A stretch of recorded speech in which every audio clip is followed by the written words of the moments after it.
কোন ক্লাসে পড়ছো? আমি ইন্টার সেকেন্ড ইয়ারে। আচ্ছা, পড়াশোনা করো?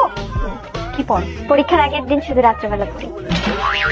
ও 1 ঘন্টা প্রিপারেশন ওরকমই। 5টা সবে ইনশাআল্লাহ এরকম করে তো ক্লাস 9 থেকে পার করতেছি। কি বলে তুমি? ভাই বিশ্বাস করেন আমি এসএসসি পাস ঠিক এমনটা করেই করছিলাম। আচ্ছা আমাদের হচ্ছে হালাল টাকা, যেটা সত্যি কথা। বিষয়টা একটু ব্যাখ্যা করব। আমরা বিজনেস করেই টাকা ইনকাম করি, আমাদের কোনো অন্য রাজনীতিও করি না, কিছু না। তো আমাদের হয়তো 5-10 লাখ টাকা থাকে বাজেট অন্যদের জন্য, এটা আমাদের জন্য না, অন্য মানুষের জন্য। ঈদে 2 ঈদে সেম এই টাইপেরই থাকে। গাইস কেন যে ওদের গোষ্ঠীর কেউ হলাম না, তাহলে তো আর ঈদের শপিং এর চিন্তা করা লাগতো না। বাত তো সহি। একটা ঈদে আমরা কাপড় খাবার দেই, রমজানের ঈদে আর কুরবানির ঈদে কুরবানি করি। 2 ঈদে 20 লাখ টাকার মতো থাকে বাজেট।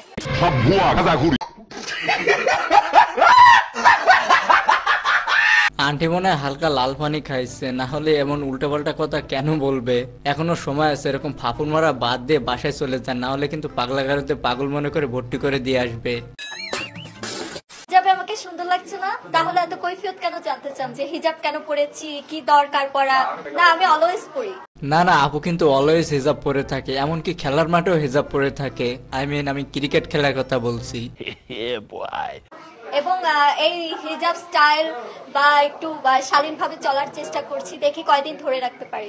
ইনশাআল্লাহ ট্রাই করব অলওয়েজ এভাবে থাকার। এইটাও সম্ভব। দেখা যাক সে তার কথা কতদিন রাখতে পারে। আশা করি সারা জীবন এভাবেই থাকবে। হ্যালো এভরিওয়ান, কি অবস্থা সবাই? কেমন আছেন সবাই? আশা করি সকলে অনেক ভালো আছেন। তো গাইস আজকে আবারও নিয়ে চলে আসলাম রোজার ভিতরে ভাইরাল হয় এমন কিছু ভিডিও ক্লিপ যেগুলো দেখলে আপনারা 100% মজা পাবেন। তাহলে দেরি কেন, চলুন শুরু করা যাক। রাস্তা থেকে দাঁড়িয়ে আসলে লাইভটা দিচ্ছে এবং সর্বশেষ আপডেট আমার কাছে যতটা এসেছে, তামিম ইকবালের অবস্থা, তিনি এখনো লাইভ সাপোর্টে আছেন এবং তার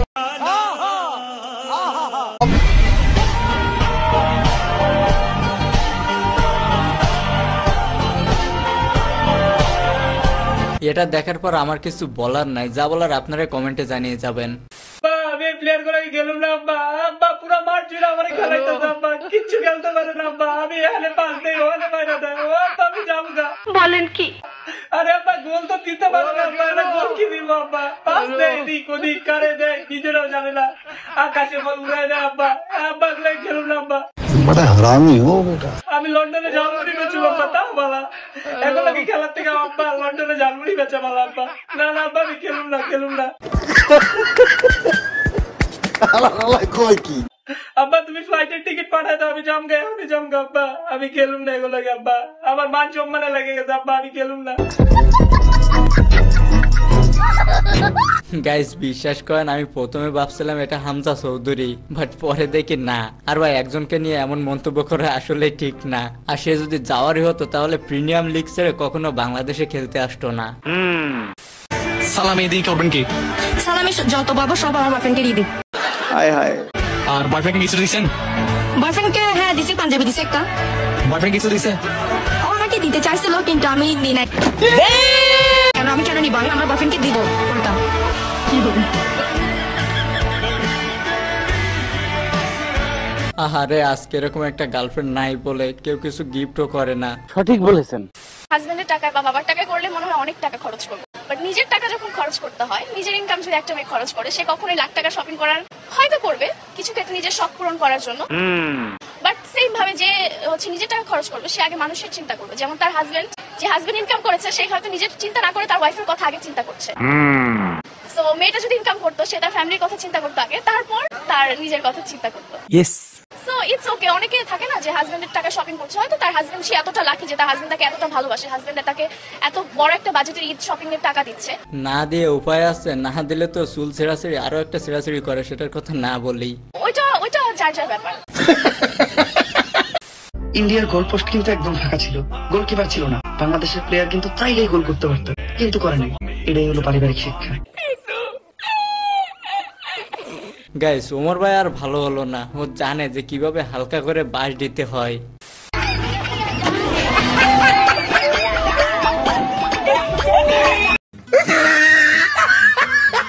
ভাই আমার সাগরে হারিয়ে যেতে চেয়েছিল, কিন্তু হারিয়ে যাওয়ার পরে যদি বাসা থেকে আবার খোঁজাখুঁজি করে, তার জন্য তো ধাক্কা দিয়ে ওরে বাসায় পাঠিয়ে দিছে।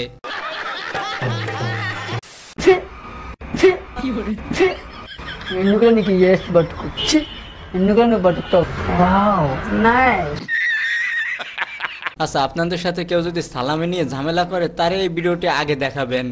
তার সাথে রোমান্টিক ডেটে যেতে চাও, ইমরান হাশমি, হঠাৎ শাকিব খানের সাথে দেখা হয়ে গেলে কি করবে? ও মাই গড, শাকিব খান। ইয়েস। তার সাথে দেখা হলো তো আগে জড়িয়ে ধরে তাকে একটা চুম্মা দেব। তোমার কোন ইচ্ছাটি এখনো পূর্ণ হয়নি? এই যে টিকটকাররা যেভাবে সেলুন ওপেন করছে, আমারও সেলুন ওপেন করার ইচ্ছা আছে। সারা জীবন যদি তোমার শুধু এক প্রকারের খাবার খেতে হতো, তাহলে তুমি কি খেতে? চুমু খেতাম, জানো? সুটিয়ে লাল করে দেবো, নোংরামি বার করে দেবো। এর আগে সত্যি সত্যি ইমরান হাশমির কাছে ছেড়ে দিতে হবে, তারপরে দেখতে হবে কত সময় চুমু খাইতে পারে।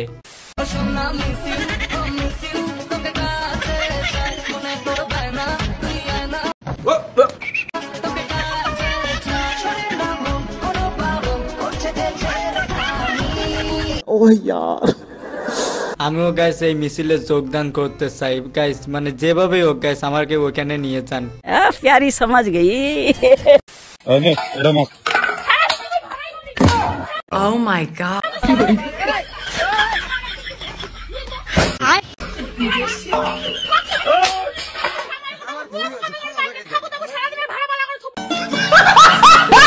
বন্ধু তোরা আগেই বলছিলাম প্রেম করে বিয়েটা করিস না, এখন জ্বালা বোঝ কেমন লাগে। তো গেছে আপনাদের কোন বন্ধুর বউ এরকম আছে, তার এই ভিডিওটি মেনশন করতে ভুলবেন না।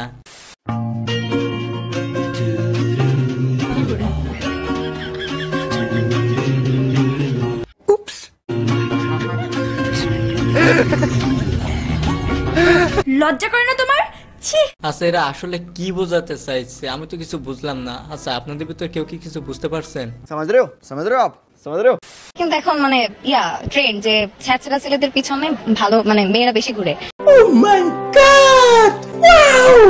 ভালো ছেলেরা কি করবে? সবসময় মানে পড়াশোনায় বিজি থাকবে, নিজের ক্যারিয়ার গড়ানোর জন্য, নিজেকে এস্টাবলিশ করার জন্য সবসময় বিজি থাকবে না। কিন্তু খারাপ ছেলেরা তো ওগুলো করে না। খারাপ ছেলেরা কিভাবে মেয়েদের পিছনে টাইম ওয়েস্ট করা যায়, কিভাবে টাকা ওয়েস্ট করা যায়, বাবা মার মানি কিভাবে ওয়েস্ট করা যায়, ওর পিছনে সবসময় পড়ে থাকবে খারাপ ছেলেরা।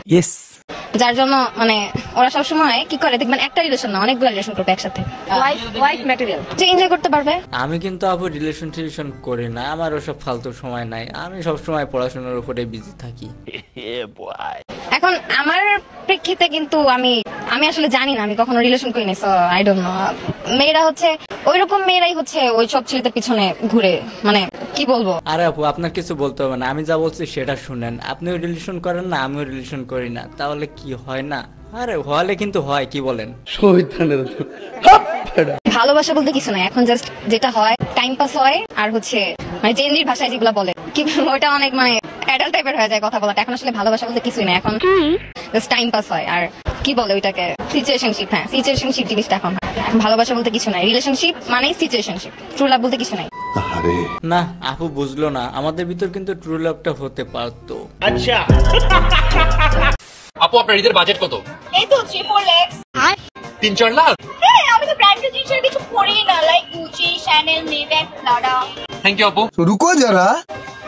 A few moments later. ভাই এটা প্রাইস কত? কিসে 200 টাকা রাখেন, ধরেন এটাও 100 টাকা রাখেন ভাই, 100 টাকা ধরেন। ভাই এই জিনিসটা আমাকে 100 টাকা দিয়ে দেন। আচ্ছা এটা তাহলে মেব্যাক, প্রাডা, শ্যানেল, তারপর কি গুচি। আচ্ছা তাহলে এত টাকা শপিং করার মেয়েদের নিনজা টেকনিক এটা? মহিলা। আমি বলেছি আপনাদের জন্য সময় হচ্ছে 7 মিনিট। 7 মিনিটের মধ্যে রাস্তা ছেড়ে সাইডে গিয়ে দাঁড়াবেন। রাস্তা যদি না ধরেন আপনাদের দাবি দেওয়া কোথায় গেল ওটা আমি বলে দেখুন। আগে এখানে রাস্তা আমি দিয়ে দেবো। ইয়েস। আমার কথা পরিষ্কার, আমি আশা করি 7 মিনিট হবে। 7 মিনিট পরে এখানে যারা থাকবেন তারা আমার ডিরেক্টরে ভঙ্গ করতেন এবং এই গণভোগাতে গিয়ে করতেন। এই মানে পানি কেটে টাইমের আগে আপনারা জেলে যাবেন। কন্ট্রোল। 7 মিনিট পরে আমি যদি রাস্তা এখানে গিয়ে এবং আপনার ওইখানে আমি আইটি পুলিশ আমরা আমাদের একদম সর্বোচ্চ চেষ্টা করবো আপনাদের দাবি দেওয়া যত হানি করা যায় আমরা করে দিয়ে তারপরে এগিয়ে যাবো।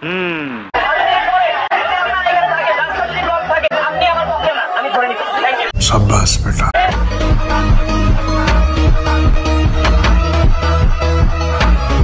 একেই বলে পাওয়ার অফ বাংলাদেশ সেনাবাহিনী।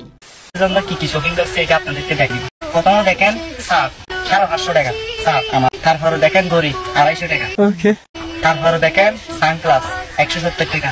তারপর এটা হচ্ছে প্যান মানি ইন করে পারবো 900 টাকা দিয়েছিলেন। কি সুন্দর।